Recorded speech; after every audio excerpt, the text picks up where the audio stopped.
René Babet, bonjour et merci Bonjour. d'être avec nous pour nous parler de votre dernier né, le livre Chronique Behind.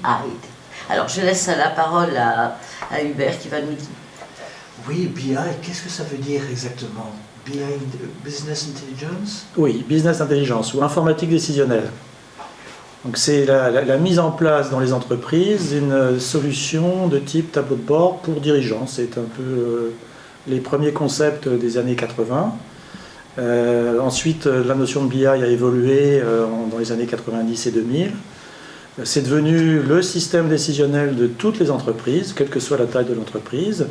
Dans les années 2000, la BI s'est complétée d'un concept qu'on appelle le data mining, qui correspond à la mise en place et l'analyse de données permettant de faire de la prédiction et de la projection vers le futur pour les entreprises du domaine du commerce, du marketing, des télécommunications, du domaine bancaire et même du domaine administratif. Et financier probablement? Bien sûr, bien sûr. Banque, assurance, télécommunications, grande distribution. Oui. Alors comment vous est venue l'inspiration pour écrire ce livre? C'est une idée qui remonte à déjà plusieurs années. J'ai toujours été passionné par ce sujet de la BI depuis que je suis tombé dedans, c'est-à-dire dans les années 80-85.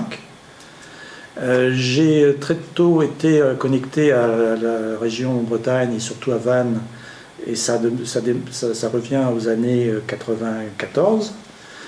C'est à travers ces années où j'ai découvert l'Université de Bretagne Sud, l'IUT de Vannes, le directeur de l'IUT Jean Lenouvel, qui a été directeur entre 90 et 2000, et puis tous les collègues qui ont pu graviter au sein du département STID, Statistique Informatique de Données, de l'IUT de Vannes. Et donc je voulais partager et témoigner sur cette fabuleuse histoire de la BI, dont il y a peu de récits, peu de livres. Et je voulais que ce livre soit aussi un livre, non pas seulement pour des spécialistes, mais aussi pour des gens qui ne connaissent pas le contexte. Des néophytes. Des néophytes qui découvrent. Et le grand enjeu de ce livre, c'est d'essayer d'ouvrir le public au maximum pour leur faire découvrir cette notion de BI. Alors ce livre commence en 2035.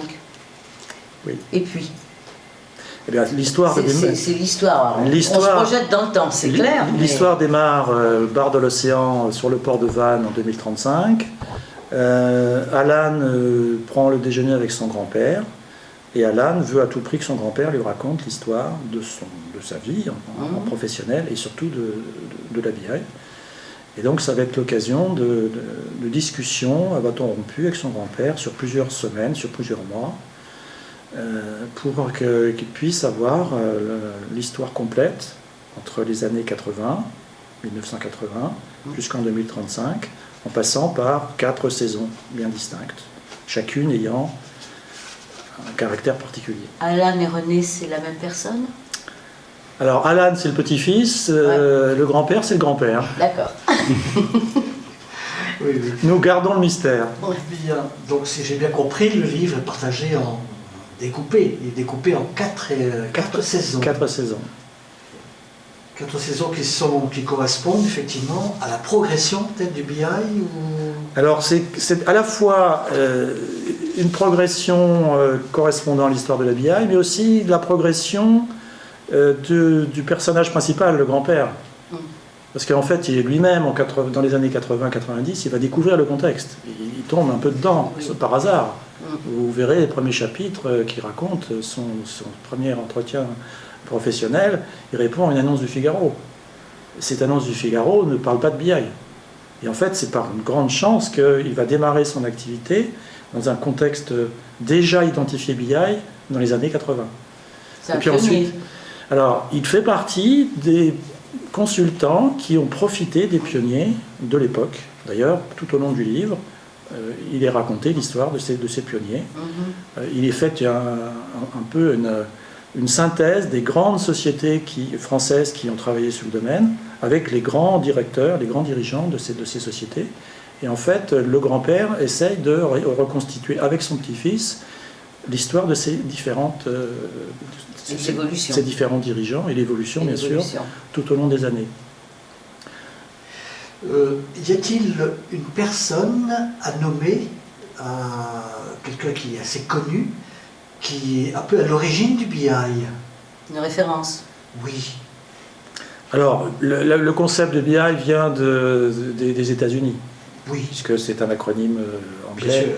Donc, si on veut faire une référence à un auteur américain, il faut penser à Bill Hyman. Donc, d'ailleurs, dans le livre, vous avez son portrait. C'est celui qui a développé le concept de data warehouse, qu'on appelle en français gisement de données.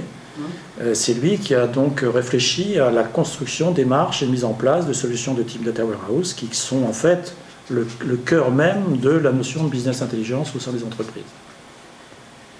Avec un stockage de données, peut-être?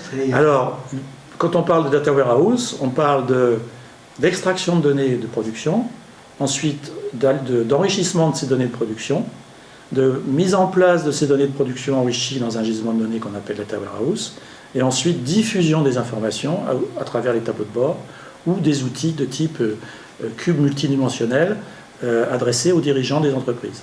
Oui, mais elles sont stockées. Bien sûr. Elles ne sont jamais perdues, ces données. Elles sont historisées, stockées avec des profondeurs d'historique qui peuvent aller jusqu'à 10, 15, 20 ans. Donc on peut travailler sur du temps réel où on aura les informations stockées au fur et à mesure de l'apparition de l'information. Exemple, les télécommunications. Tous les opérateurs télécoms concentrent toutes les informations de tickets de communication lorsque vous donnez un coup de fil entre un appelant et un sortant. Donc là, toutes ces informations-là sont stockées. L'heure de connexion, le temps de la connexion, le numéro appelé, le numéro appelant, toutes les informations sont stockées sur un environnement informatique.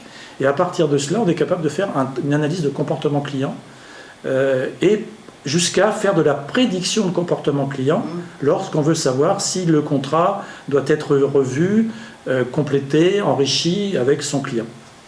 Peut-être avec des attitudes de consommateurs également qui sont analysées. Bien sûr. Donc, souvent, les environnements BI s'enrichissent des données internes de l'entreprise, mais également des données externes, telles que les données socio-économiques. Donc, on va récupérer les profils clients avec leur catégorie professionnelle, leur niveau de salaire, leur situation familiale, de telle sorte qu'on va pouvoir faire un travail très fin d'analyse de comportement en fonction du profil du client. Qui va se vendre très cher comme fichier. Alors, ce sont des données qui sont... C'est le principe un peu des réseaux sociaux qui récupèrent tout ça aussi. Alors, bien évidemment, on va retrouver des principes BI dans l'analyse des données issues des informations appartenant à tout ce qui est réseaux sociaux. Voir un mot de recherche, je dirais, tiens, j'ai besoin de quelque chose, je vais chercher sur Internet. Tout à fait. Alors, en sachant que ces outils ont été mis en œuvre par Obama lorsqu'il a été dans sa campagne électorale. Vous avez donc tout un chapitre sur sa démarche électorale avec l'utilisation du data mining permettant d'aller récupérer les informations des potentiels électeurs, de pouvoir analyser leur comportement et de pouvoir aider à la mise en place des meilleurs slogans adaptés aux profils identifiés à travers ces gisements de données. Vous avez tout un chapitre sur ce sujet. Bon, on a vu tous les avantages, mais est-ce qu'il n'y a pas des risques à dévier à des fins peut-être pas forcément, je dis honnête, mais enfin disons... mercantile? Oui, pour un profit qui n'est pas neutre. Il y a toujours un risque quand on met en place un système informatisé qui permet d'améliorer la performance. Tout dépend à qui profite la performance. Si vous avez une perspective et un comportement honorable, cette performance sera du bon côté. Par contre, si vous avez des intérêts plutôt négatifs, on peut imaginer que cette performance sera mal utilisée. J'imagine dans le contexte actuel, avec la guerre en Ukraine, parlons franchement, effectivement, est-ce que des sociétés totalitaires risqueraient pas au contraire de se servir pour museler un peu leur population? Alors, l'exemple de l'Ukraine est à double visage. Moi, j'aurais plutôt, non pas envie de parler des Russes, mais parler des Ukrainiens. Et de regarder de quelle manière les Ukrainiens se défendent par rapport à l'invasion russe.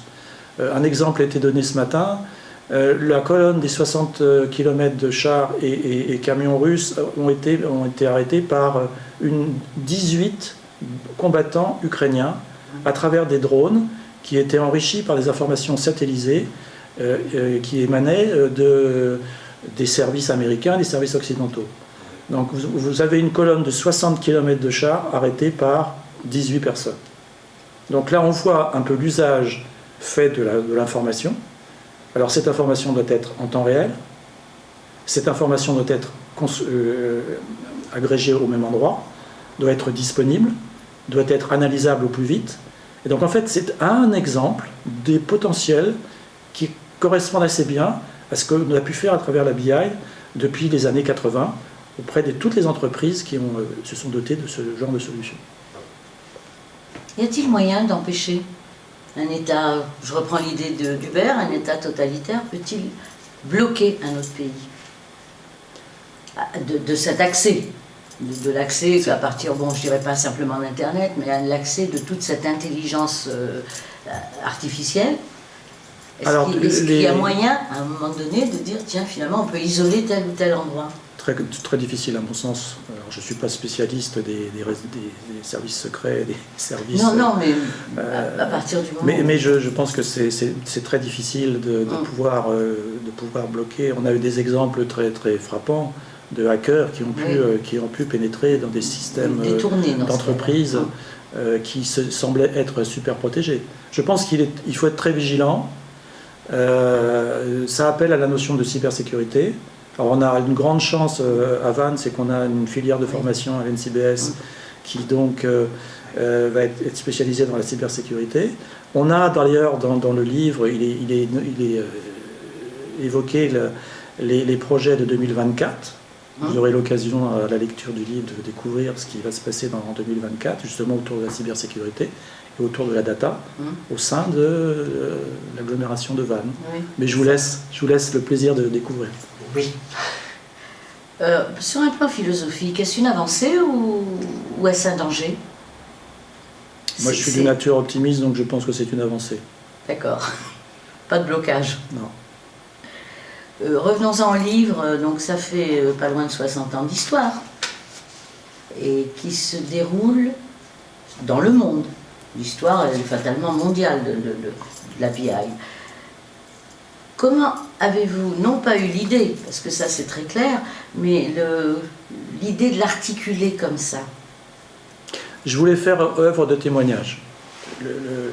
Il était très important de pouvoir raconter une histoire que j'ai pu vivre de l'intérieur, et que j'ai pu donc transmettre au grand-père d'Alan, pour que ce fameux grand-père puisse être interviewé par Alan. Et il était important de raconter qu'en fait certains concepts sont très structurants pour la vie de tous les jours et en fait sont inconnus. Je pense que si on vous interrogeait sur la BI il y a 2 jours, vous auriez peut-être dit mais de quoi vous parlez? C'est une notion qui n'est pas perceptible. C'est une appellation qui n'est pas connue. Et en fait, j'ai vécu pendant plus de 20 ans, un peu 30 ans, avec ce concept de BI dans la tête tous les jours.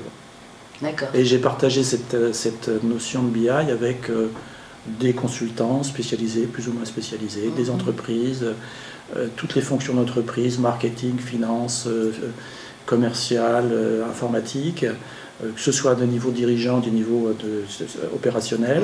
Et en fait, ces gens-là connaissaient bien, et ça représente des milliers de personnes. Savait-il que ça s'appelait BI? Bien sûr. D'accord. Bien sûr. Non, parce que c'est un petit peu... Il y a un grand point d'interrogation devant ces deux malheureuses lettres. Eh bien, en fait, c'est un peu, je dirais, la spécialité des métiers qui sont très orientés technologiques ou informatiques, c'est qu'on a toujours tendance à se référer à des acronymes. Et donc, on résume les sujets et les notions à 2 ou 3 lettres. Donc là, pour l'instant, c'est BI. Maintenant, on parle d'intelligence artificielle, donc on parle d'IA. De quoi allons-on parler dans 10 ans ou dans 15 ans? Je pense que BI existera toujours en 2035. Oui, parce que c'est un concept qui est précis. Oui, et qui a encore une durée de vie non négligeable. Puisqu'on a déjà vu plusieurs époques, avec une évolution à chaque époque, entre les années 80, 90, 2000, 2020, et on voit que la BI suit. Elle est toujours là. Je pense qu'elle sera là encore dans 10 ans. Est-ce que vous avez une formation spécifique, scientifique, économique, qui vous permettait d'être un petit peu précurseur dans la connaissance du BI? Alors moi j'ai fait une formation d'ingénieur à l'ANSET à Toulouse, donc plutôt formation scientifique, et j'ai eu la chance, la grande opportunité de répondre à une annonce du Figaro, et cette annonce du Figaro qui consistait à aller compléter une équipe de consultants appartenant à une toute petite structure française qui était représentante d'une société américaine qui distribuait un logiciel BI qu'on appelle Ramis, dont je parle dans le livre. Donc en fait c'est une opportunité, une chance, le hasard, le destin. Oui, on lui donne le nom qu'on veut. C'est peut-être... Alors, non, faut-il quand même être un peu spécialiste pour comprendre le livre? Non. Bon, n'importe qui peut découvrir ça. Mais... Mon ambition, oui, c'était que ce livre soit accessible à tout le monde. Et j'espère que cette ambition va être récompensée et que j'aurai de nombreux lecteurs. À la lecture, en ce qui me concerne, à la lecture, oui. Bon. Merci. Je me dis franchement... Bon, là, dire vraiment que ça peut intéresser un vaste public, je ne sais pas, mais toute personne curieuse comprend sans problème. En dehors des personnes qui ne connaissent pas le concept, j'ai déjà fait lire mon livre à quelques personnes, dont les 2 personnes qui participent à la préface, Paul Pabeuf, qui était responsable de la formation continue à l'IT de Vannes dans les années 90, et Antoine-Éric Sammartino, qui lui est un data scientist senior émérite, qui donc lui connaissait plutôt la partie data mining. Les 2 m'ont fait des retours plutôt positifs, donc je suis encouragé à poursuivre l'aventure. Très très bien. Il y a quand même un certain nombre d'étudiants qui seraient effectivement passionnés par ce que vous avez écrit. Alors, de nombreux étudiants, et d'ailleurs j'en profite pour faire une petite aparté, le 8 et 9 avril de cette année, donc dans 15 jours, c'est les 50 ans du département STID de l'IUT de Vannes. Donc il est attendu 700, 800 personnes, j'espère qu'on va avoir un grand succès. Donc il y a une journée de conférence qui est prévue le 8 à l'IUT. Donc c'est une journée de conférence plutôt orientée intelligence artificielle. Oui. Mais entre BI et intelligence artificielle, il y a déjà une lettre qui correspond. Oui. Et on est juste à une lettre, voilà. Donc on est assez proche. Le livre n'est pas sur l'intelligence artificielle. Peut-être que le prochain sera là-dessus. C'est ce que j'allais poser comme question. Et alors la suite? Je réfléchis à une suite si ce premier ouvrage correspond bien à une attente du public. Peut-être qu'il y aura une suite. Peut-être que l'intelligence artificielle aura encore plus de succès parce que finalement on en parle tellement. C'est vrai. Et les gens y sont confrontés quasi tous les jours maintenant. Oui. Donc à la limite, le AI serait peut-être plus porteur que le BI. Il était important pour moi de raconter surtout cette tranche de vie entre les années 90 et les années 2020. Parce que aussi c'est une histoire de personnages, c'est une histoire de rencontres, c'est une histoire de témoignages. Vous verrez qu'il y a des témoignages de personnes que j'ai bien connues, qui ont été des amis pour moi, qui ne sont plus là maintenant. Et c'était aussi important de le faire. Ça correspond à une époque qui se termine. Ça correspond à une séquence qui se termine aussi. Ceux qui participeront à la séquence intelligence artificielle ne seront plus les mêmes. Non. Donc c'était aussi important de témoigner sur ce point-là. Eh bien, c'est peut-être là-dessus qu'on va conclure, puisqu'on a même l'idée du prochain. Merci beaucoup. Merci à vous. Merci.